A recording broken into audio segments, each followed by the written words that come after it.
The broadcast is now starting. All attendees are in listen-only mode. Good morning, everyone, and welcome to today's webinar. I'm Johanna here from the Improvement Service, and I'm also joined by two of my colleagues, Roddy and Karen from the Improvement Service. Today, we also have a presenter from Aberdeenshire Council, Annette Johnson, and she will be coming in to do a presentation later on in the webinar. Before I hand over to the presenters, I will just quickly run through the format of today's webinar. The webinar will take up to an hour, and after the presentations, there will be some time for questions.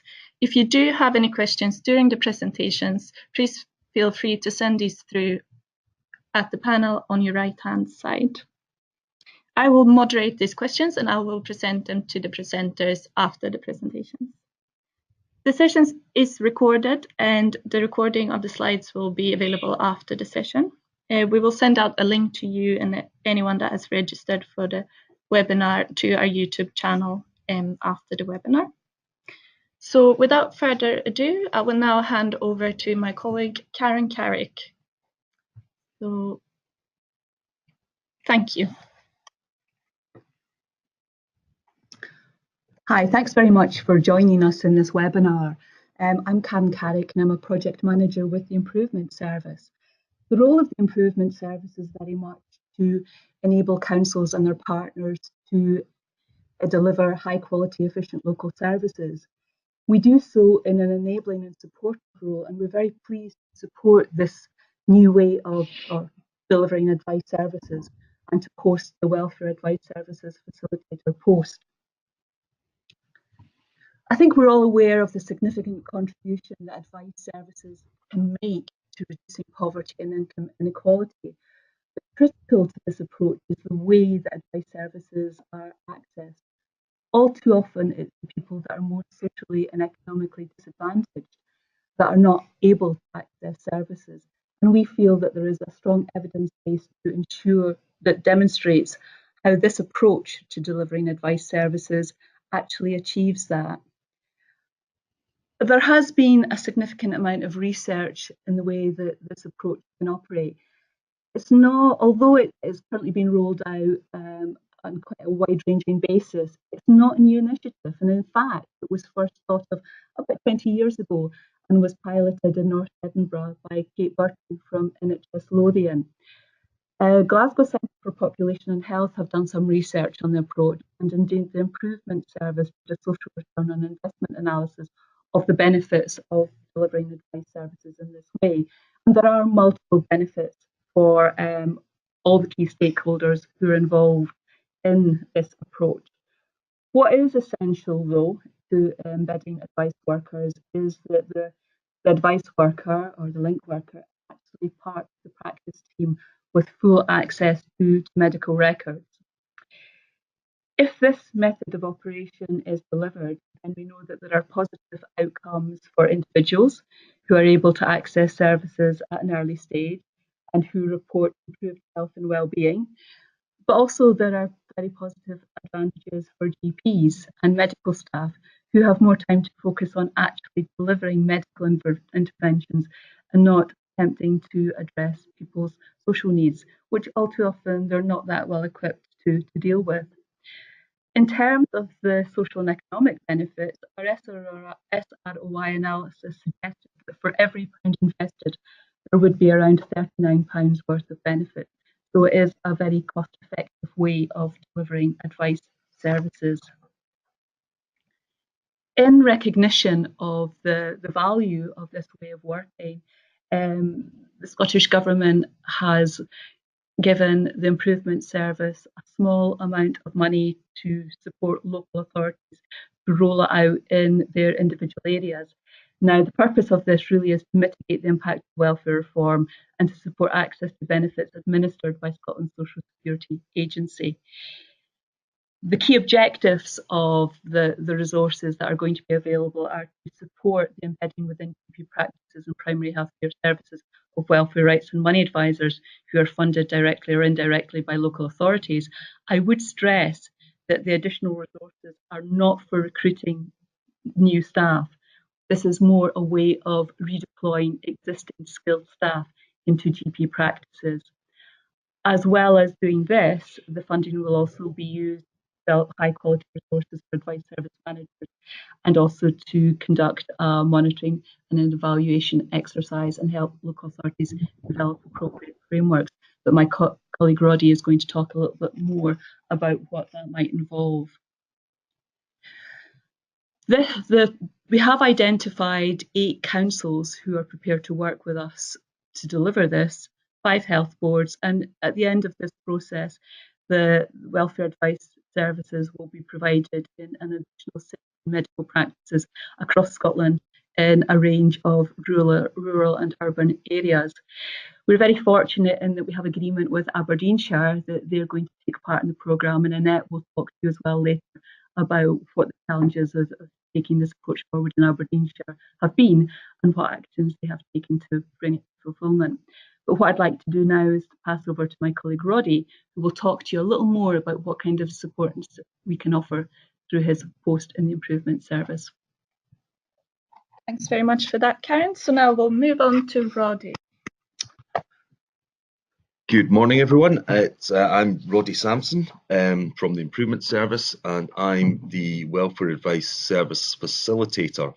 So we're talking this morning about the approach of embedding welfare rights workers in GP practices. And what we've begun to describe this as is welfare advice and health partnerships to make it a bit more understandable. So we'll be using the welfare advice and health partnerships and embedding welfare rights workers interchangeably because it's basically the same approach. So, as I said, welfare advice service, I'm the welfare advice service facilitator, and my role is to support the development of these welfare advice and health partnerships. As Karen said, we're working with 8 local authorities who have agreed to sign up to redeploy services to deliver advice services within general practice. So, I'm just now going to talk about the support that's available to these local authorities and health boards. And I think the first thing to note is that the approach is a collaboration between the Improvement Service, between NHS Health Scotland, and between the Scottish Public Health Network. And I think by taking that collaborative approach, it makes the initiative much more successful because we're able to make connections across all the different partners who are taking part in it. So you can see that we have a website, and on the slide there is the access to the website. And on the website, we have a range of resources. And part of the resources is the research that has been conducted into the impact of embedding welfare rights workers in general practice. And that research, Karen's briefly mentioned, but it also takes into account a number of areas of research across the United Kingdom showing the success. Also on the website is a number of templates. So these are partnership agreements that can be adapted for the different areas. Now, the partnership agreement is really between the health board and the local authority, and it covers areas of agreement which we'll need before the services are put in place. There was the partnership agreements that can be developed between the advice agencies that are delivering the service and the health services. And these are important just for agreeing the principles of the agreements and what is expected of both parties when delivering the service. There's also a data sharing agreement, which is important for agreeing the transfer of information, and that data sharing agreement can be adapted for the local authorities and for the health boards. There's also a job description for the welfare rights workers. Now, moving on, for more support that is available. Sorry, slide. What we can provide is help with identifying potential partners. So that would be identifying practices that we can put advice services in, and also the advice providers that are going in. So because it's a collaborative approach between the Improvement Service, NHS Health Scotland and Scottish Public Health Network, we have a variety of contacts within the local authorities and within the health boards that we're going to be working within. So we can help to identify these partnerships. We can also support the partnerships going forward. We can also provide advice and support in getting started, and also advice and support in establishing the service. So, we can run through all these agreements that is needed to get up and running within general practice and move that forward. Now, an important bit of what we do, as I said, is a negotiation between local authorities and between the health boards, and we can offer training, and that's really explaining the approach to healthcare professionals, managers, commissioners and advice agencies. We have noticed in the past when creating these partnerships that there is sometimes a misunderstanding of what they're about, that people don't really understand the benefits that the approach can bring. So what we can offer is going in to provide that negotiation and the training, just to say exactly how the partnerships should be run, what are the benefits for all the partners involved, and supporting the onward creation of the partnerships as we go forward. So importantly, we are also putting together a K-Hub, which you will all be invited to join. And that will be bringing together all the resources that we have. So as I say, it will be bringing together things like the partnerships agreements that we'll have to draw up between the local authorities and between the health boards. It will, have the job descriptions that can be adapted for the advice workers who are going to be embedded within primary healthcare settings. And it will also have the data sharing agreements, and that's very important. We can also look to getting the advice workers who are going to be embedded within GP practices honorary NHS contracts. And what that brings with it is an NHS email address, which allows the sharing of information between the healthcare providers and the advice agencies. So these are the overall things that we are going to be giving. We are going to be giving that practical support where we can give you the partnership agreements, the data sharing agreements, etc. We can also do the training and information where we can actually come out. We can deliver training to medical practices, for example, and to advice agencies on developing this approach. And we also have the documentation as I said. So overall, just to bring that all together, we have a range of resources available. That would be, we have the templates which are necessary for creating the partnerships and embedding welfare rights workers into primary healthcare settings. We can come out and we can meet with the local authorities and with the health boards. We can talk about the very specifics of working together and working with primary healthcare. We can provide you with the training that is necessary, and we can come out and we can talk to the healthcare professionals as well. So overall, that is all the available support. Very much for that, Roddy. I'm shortly going to hand over to Annette Johnson from Aberdeenshire Council.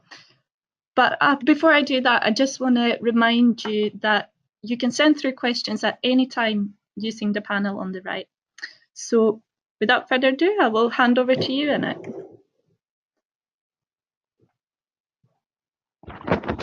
Thank you very much. My name is Annette Johnston. I'm the Tackling Poverty and Inequalities Coordinator.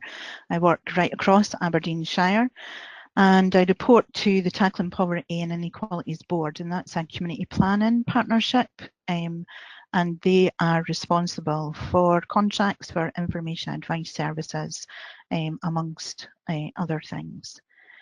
So I'll go on and tell you where we were, where we are at the moment, and what we're hoping to do in the future. So Aberdeenshire is a large, Aberdeenshire is a large rural area, so that gives us challenges in delivering services across the area, because some of our communities are pretty remote and isolated, and our infrastructure around transport and broadband coverage is very limited in some areas.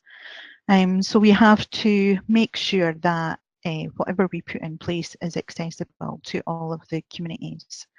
So we have a small council team of welfare rights workers and money advice workers, but they only work with council tenants and referrals from adult services. Through Tackling Poverty and Inequalities, we fund 5 independent advice services. 4 of these are citizens advice bureaus, and we have Gordon Rural Action, that's an independent organisation that delivers this information advice services.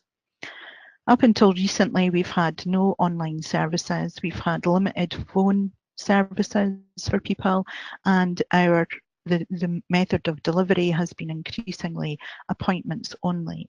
And this is because there has been an increase in need, and organisations are trying to manage that capacity.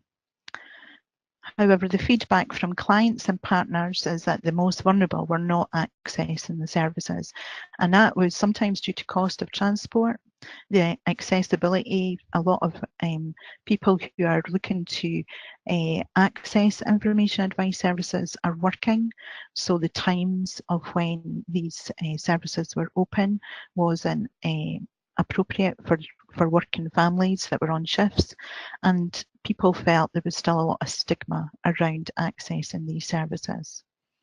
So as a partnership, we had to make sure that we were doing things differently. So we set up partnership hubs in Peterhead and Fraserburgh to deliver information advice services, employability and digital skills. And it did increase engagement, these hubs, but we still knew that there was some clients that for whatever reason were not coming in and accessing it. So we had heard about, we looked across Scotland and had heard about some of the projects in Glasgow and Edinburgh where they had advice workers within the GP surgeries, and it looked like that clients were going there because they trusted that venue, and it was somewhere that was known to them, and they went there for support, and because it was a trusted venue, it seemed to be that the engagement was quite high. And in Aberdeenshire, we have transport links into GP surgery, so it did make sense to try out information advice workers into GP surgeries. At this time, all of our budget that we had were signed up to delivering independent information advice services. So we had to look for additional funding to try out something different, and we were successful. Health and Social Care Partnership in Aberdeenshire applied to the Scottish Government, and last November we were successful in getting some additional funding. And this was specifically to support people with health issues to secure and to stay in employment. And the pilot was Peterhead and Fraserburgh, because that's the areas of most deprivation. And the partnership model was about key workers.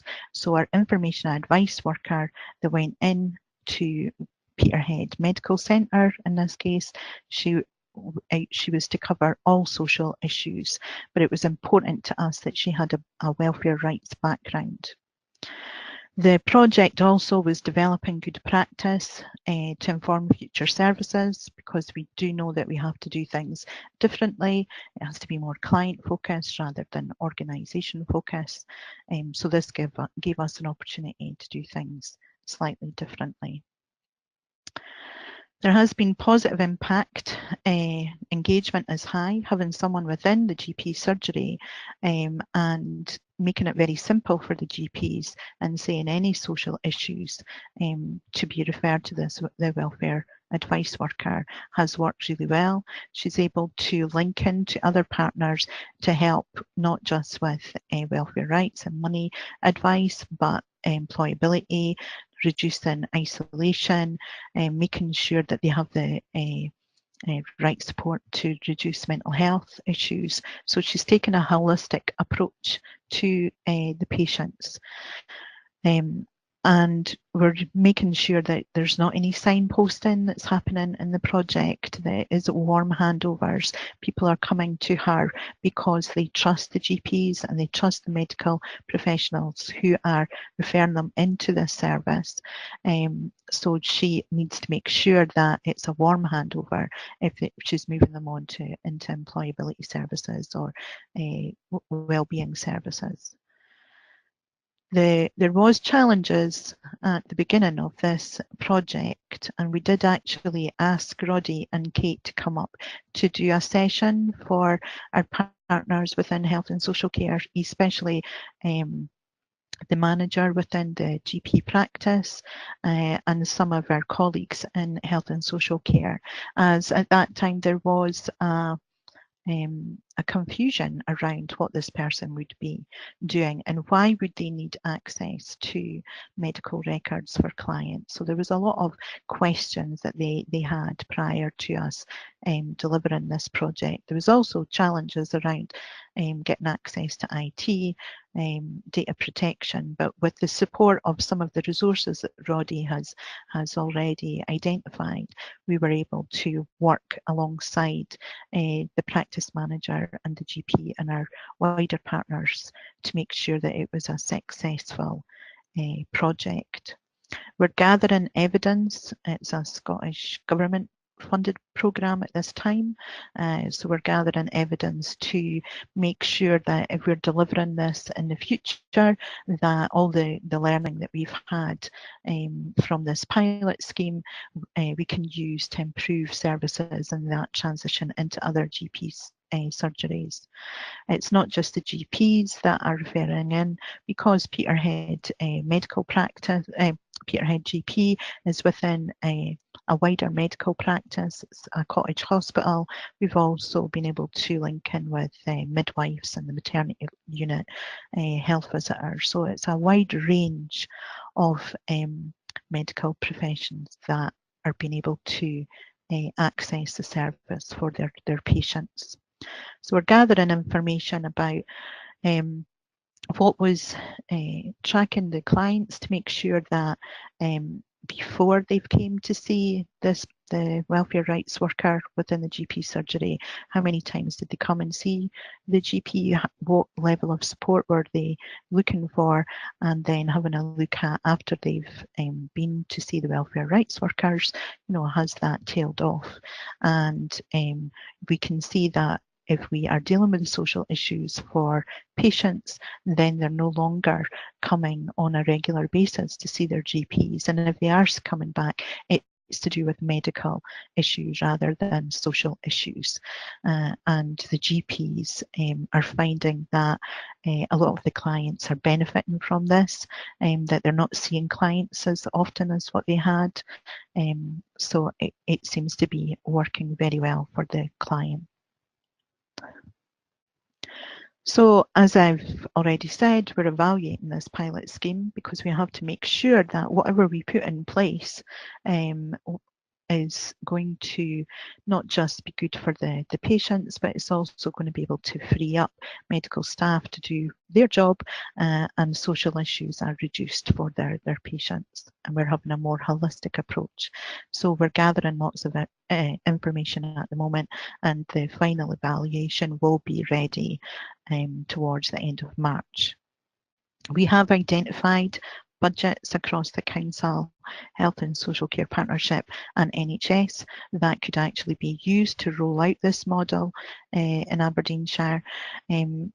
We haven't had to do a hard sell to other GP practices because they have been watching what's happening in Peterhead, which is our largest GP surgery, and they have requested that they have advice workers placed within their team.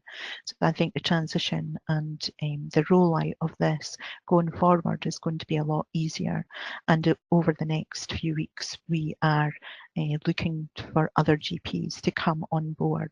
The negotiations are in hand at the moment. This is part of a an integrated approach to information and advice services. So in Aberdeenshire, we're pretty keen that we are building services for the future, but it's around the clients and not necessarily the organisation. So this is one strand of what we are doing when we're looking at delivering information and advice services across Aberdeenshire. But it's a key service that we're going to be rolling out, because we know in a rural area like Aberdeenshire, they can actually get access to GP surgeries, whereas they can't necessarily get access to other venues or services. So that's us in Aberdeenshire. Thanks for listening, and that's all we have on this presentation. Thanks very much for that, Annette. I've already got a few questions coming through for you there, but just a reminder to everyone that you can still send through your questions on the right-hand side. Before we move on to questions, we're now going to show you 2 short movies. So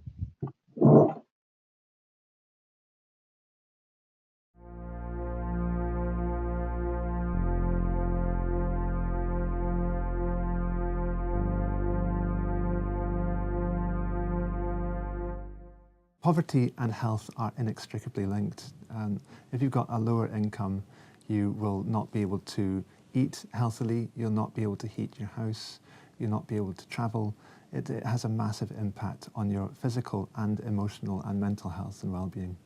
I think in health, in medicine, we are now increasingly aware of the fact that health is socially determined.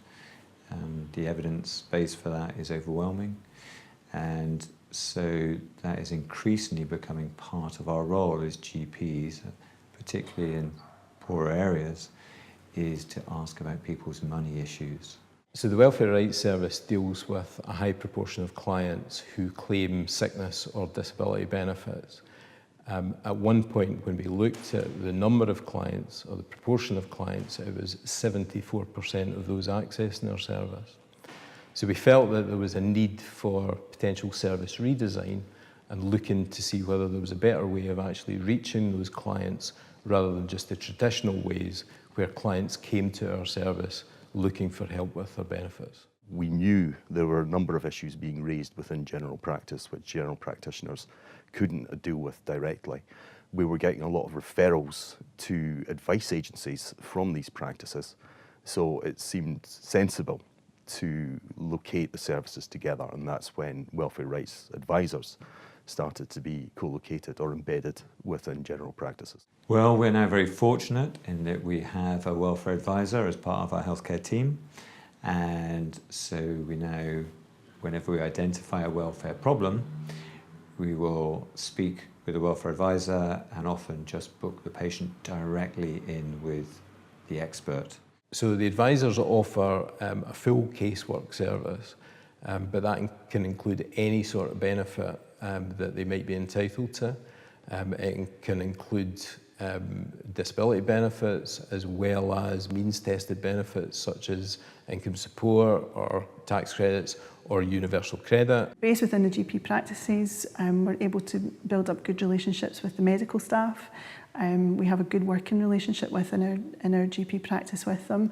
We're able to access medical records with client authorisation, and that enables us, when we're assisting clients and advising them on any benefits they may be entitled to, that we're coming at it from our experience and our perspective and not relying on medical staff trying to interpret what is required to meet the benefit criteria. So one further advantage of having a welfare advisor as part of the healthcare team is the educational benefit that we get. Not that we become experts in welfare rights, but it does mean that we have someone who can educate us, and this is an ever-changing field, so we can then actually give some information to patients. The difference between outreach and an embedded model is that the advisor in this case becomes part of the practice team, so they're fully integrated within the practice. They're able to attend practice meetings. They have, a ongoing dialogue with the practice staff. They can talk about individual patients, and with the patient's consent, they can access the medical records of the patient, which in turn then cuts down time for the advisor, the GP, and from the patient's perspective, it seems that they're getting an integrated and seamless service. For us as a practice, we've noticed a real reduction in our workload as GPs because I no longer have to write appeals letters. I no longer have to actually supply supporting evidence for people's appeals and claims and things like that, because all of that is dealt with by our in-house welfare advisor. Patients, what we know is that they find it a lot better than having to, say, access a traditional advice service, where you're walking through the door of a building where people only go if they've got problems. So what a lot of people say is they find that stigmatising. Whereas if they access advice within their doctor's practice, then the report is that there is no stigmatisation whatsoever, because you may be going in to the doctor's practice for a variety of reasons. Well, I think that the benefits we found to the patients, one is the direct benefit in terms of enabling them to access an income and often to help with their accommodation. But also it then means that that patient is often empowered and can then start to look after themselves more and start to look at other issues in their lives, which when they feel so defeated by a welfare system that is so difficult, that is impossible.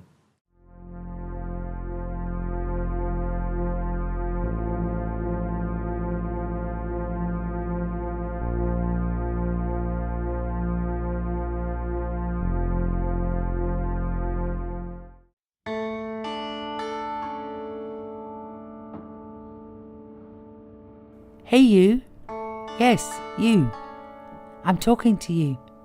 Doctor, nurse, OT, physio, midwife, health visitor.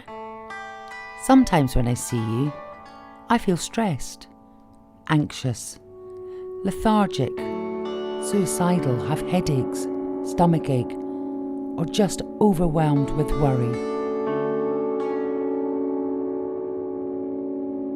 But no prescription or plaster will help me. I'm worried about money. I'm in debt, deprived, have rent arrears, benefit problems. I might be homeless or destitute and I can't manage. You're not a welfare rights expert, but I trust you and want you to help me. Show me you care by following these 4 simple steps. Consider money worries as an underlying cause in poor health, both mental and physical.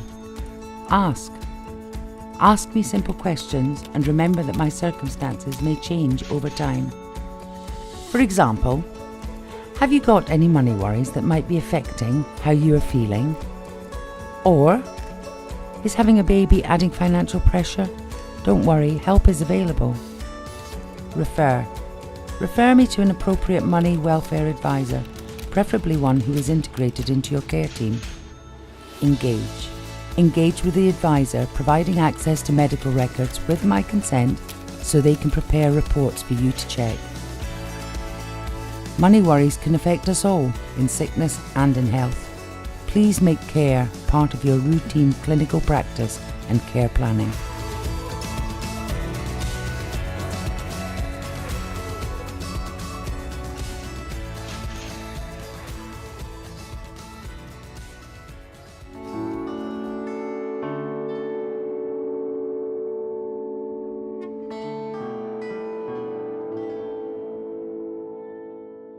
Them there.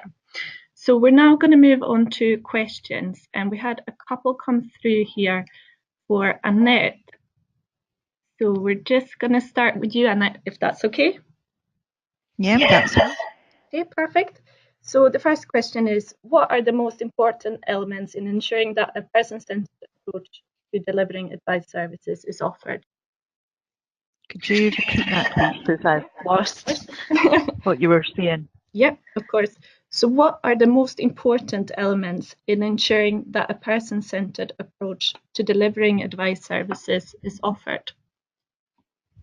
I think from Aberdeenshire's point of view, the most important thing is to be able to work in partnership and that everybody is looking at what the client needs rather than what the organisation needs. In the past, we have put things in place to combat issues that the organisations had, but that's not necessarily meeting the client's need. So what we have got is we have a panel of local people who tells us what is more accessible for them.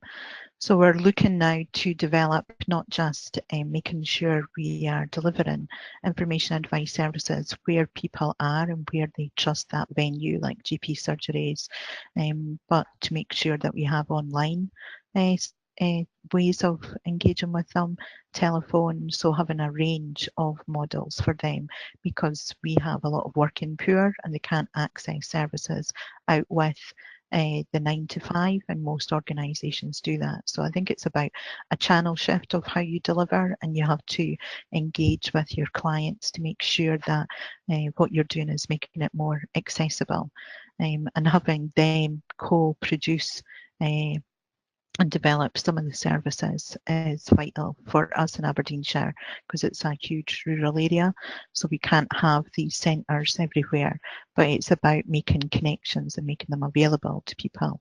I also think that to do that, we need to make sure that the partners are all going in the same direction, so they're working with each other rather than competing against each other. And that's why a lot of our stuff in Aberdeenshire is partnership, because that's the way that we bring down funding from likes of the Scottish Government. So I hope that answers that question. Yeah, that's great. Thanks very much, Annette. I've also got a second question for you here. What benefits of this type of approach can you see for a rural community? The benefits of this approach is in Aberdeenshire, a lot of our transport infrastructure is around GP surgeries or medical surgeries, medical centres, I should say. We also have patient transports that can bring people from the rural areas into doctors' appointments, and to use like the community hospitals. There's good transport links there. We've asked patients, I should say, for feedback, and a lot of them didn't know that this support was out there for them. And because their GP has said, I think maybe you'll benefit from talking to the welfare rights worker, they've went and accessed that services, and if the GP hadn't said that, then they probably wouldn't have accessed services as their feedback. So I think it makes it more accessible. It builds on the infrastructure that we've already got, and it makes it wider to the patients, so that more people know that this support is there for them and that they're entitled to it. Okay, perfect. Thanks very much for that, Annette. I now have a question for Roddy. If I'm not one of the authorities that has access to the government funding, what support will be available for them? Well, we can still support the local authorities who are not in this initial initiative. You know, we're quite happy to talk through this approach and, you know, provide any assistance really that we can to the local authorities. It's just that we won't be able to, you know, provide them with any of the initial funding for the service transformation. So if you know there are local authorities who are interested in this approach and they would like our support, then I would urge them to get in touch, and we're more than happy to discuss what their needs are and to talk through, you know, any support that we can give them.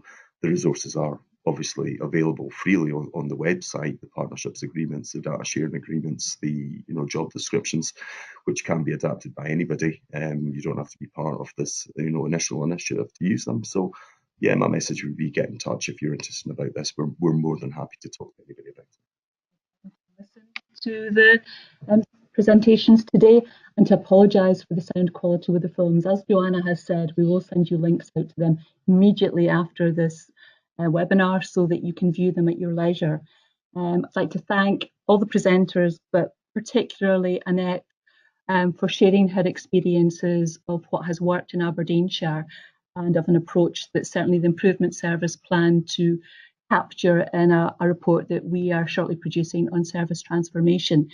If there are any questions or any follow-up subsequently, please feel free to get in touch with either Roddy or myself, and we'll do our best to help. But once again, thanks very much for taking the time to listen this morning.